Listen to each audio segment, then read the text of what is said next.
Okay, so let's hopefully this will work this time and I will in fact go live.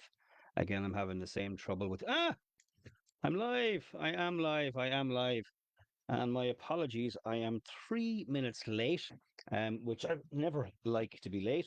But hey, you can't gotta roll with the punches, and sometimes the technology just doesn't want to work with you. Just like the tie to be nice and straight for you. Hello, everybody. You're all very welcome to Wednesday's live call inside the Facebook group Map Your Future ABA, the place where we go from A to B and then decide we're going to go for a bigger and brighter A. Later today, this call will be on my YouTube channel, Map Your Future 25. And if you're watching us on YouTube, do hit the subscribe button below so you never miss on any upcoming episodes. You're all very welcome to the call. Today, I'm going to talk about what is involved in rewiring your mind, breaking free from guilt and limitation. Now, guilt and limitation is an exceptionally common struggle, but so many of us endure it alone and are unaware that things can be done to change that. So that's kind of what I'm going to do today. So let me ask you this. Have you ever felt like no matter how hard you try, you end up being stuck or you're stuck? Like you should be further along, further ahead, doing better, being more. And then when you finally take a moment for yourself, instead of feeling good, you actually feel guilty. And this is a battle so many people face. They carry the weight of their past, their own expectations, and then the fear that they're not enough. But what if I told you that the way you think, the beliefs running in the background, are not facts? They're actually totally not facts, but in fact are patterns or programs, and you have the power to change them. There are patterns that hold you back, they hold almost everybody back.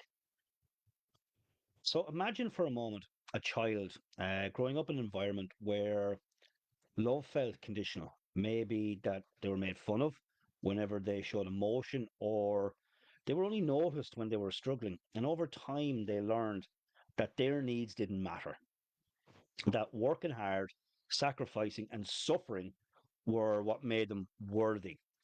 And then fast forward that to adulthood. The same child, now grown, works tirelessly, but never feels like they're doing enough.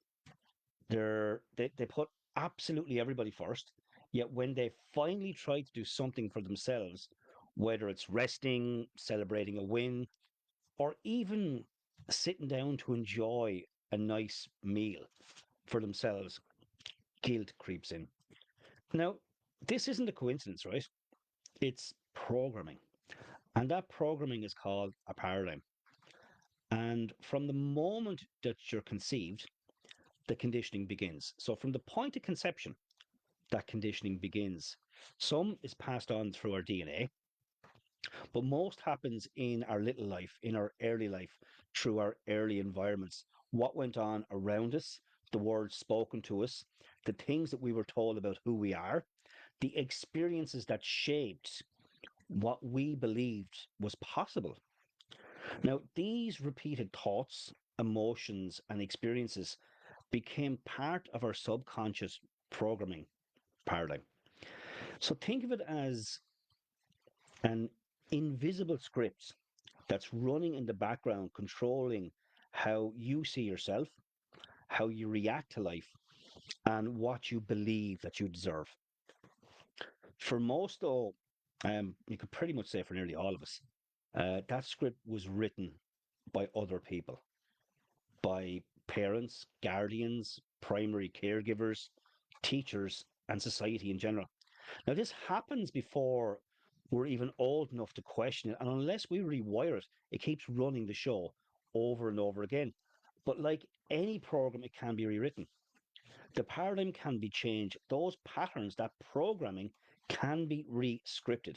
So let me share some science around this on why we get stuck, and more importantly, how we can break free from it if we're willing to do a little bit of work.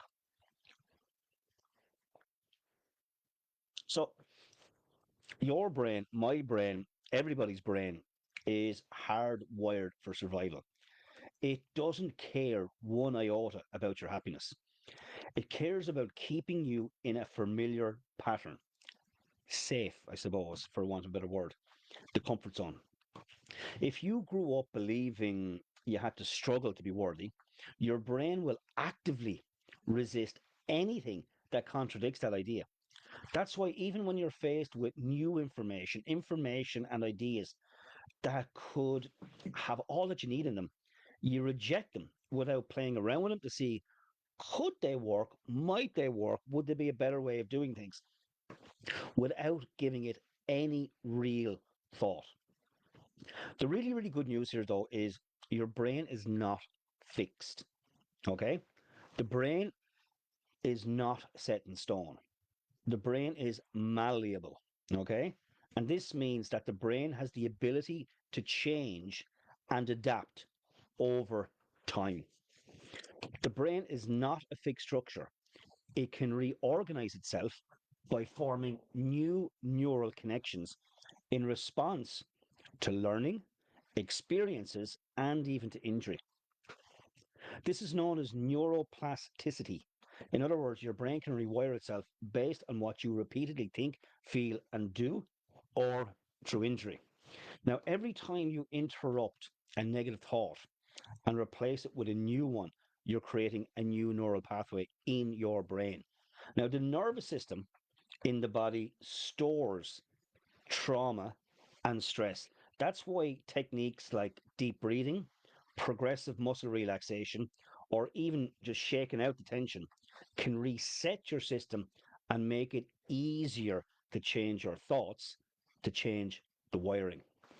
Now, the nervous system plays a crucial role in how our body responds to trauma and stress. When we experience stress or traumatic events, our bodies and brains become stuck in a heightened sense of arousal. And this often results in the nervous system remaining in a state of fight, flight, or freeze. And over time, those stress responses can be stored inside the body, causing physical tension, emotional distress, and it changes in how we think or react as well. So deep breathing activates the parasympathetic, you gotta love that word, the parasympathetic nervous system, which is responsible for the rest and digest function in the body. Slow, deep breaths, deeply in through your nose and out through your mouth, signal to your brain that it is safe to relax. It's okay to relax. You can calm down. So that's why breathing really works very well. So when you're stressed out and you're anxious, the body is in a constant state of fight or flight, which raises the heart rate and your blood pressure. Deep breathing counters this by lowering your heart rate and your blood pressure. We've all heard that our blood can boil. This will help cool it down a bit. Okay? Calming the nervous system and reducing the feelings of stress.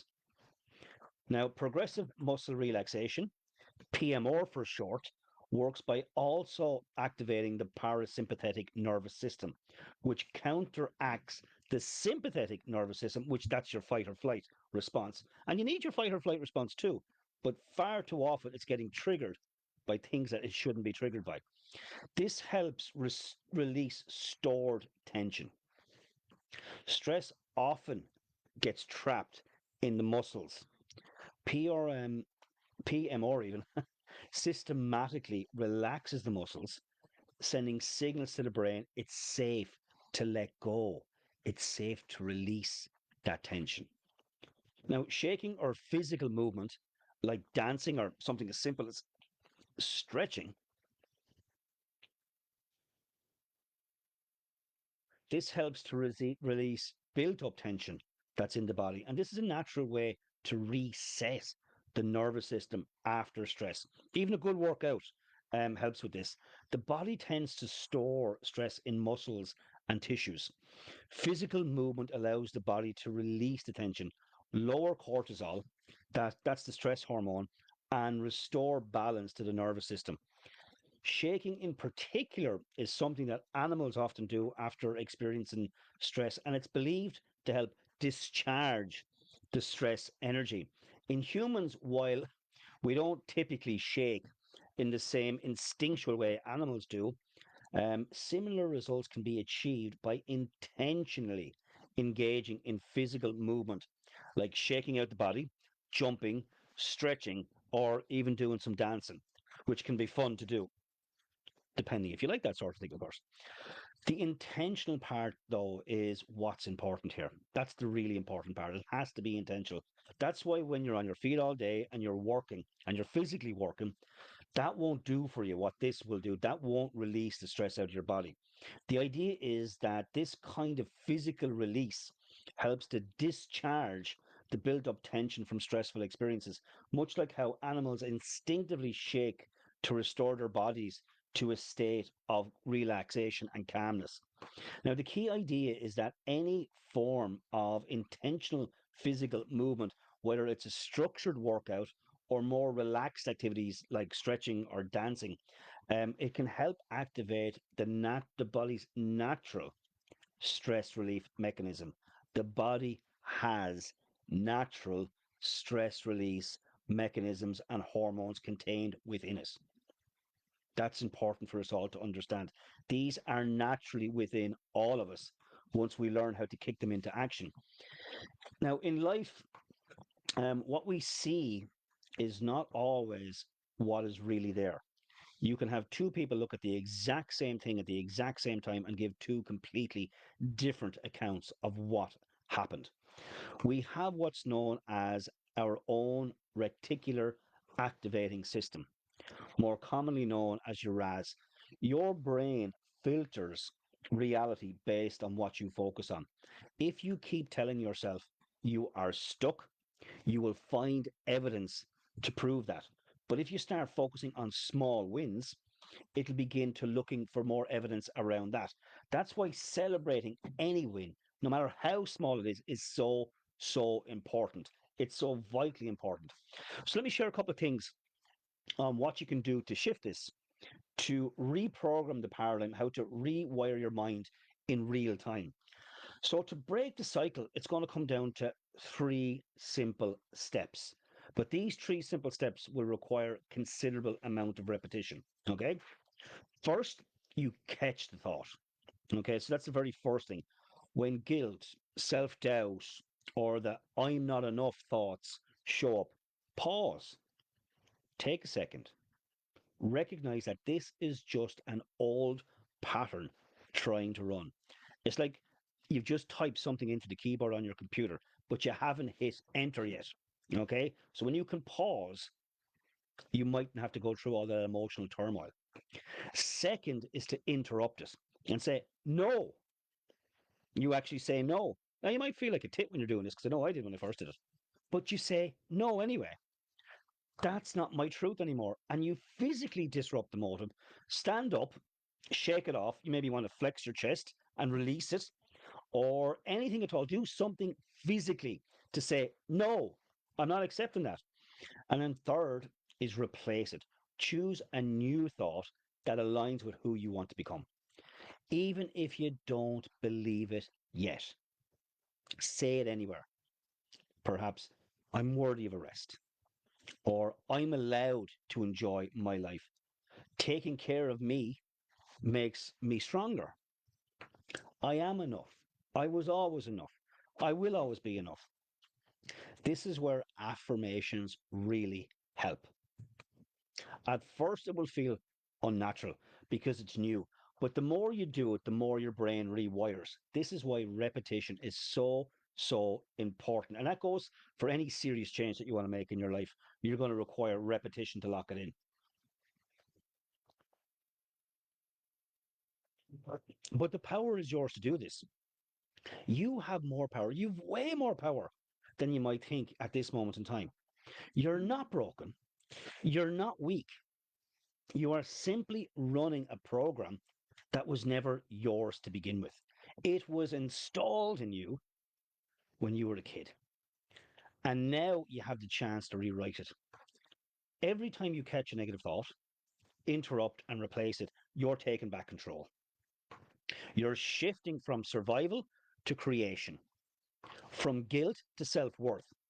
And that shift moves everything for you in your life. So the next time you sit down to enjoy something for yourself and that guilt creeps in, remind yourself, I'm allowed to have this. I'm worthy of good things.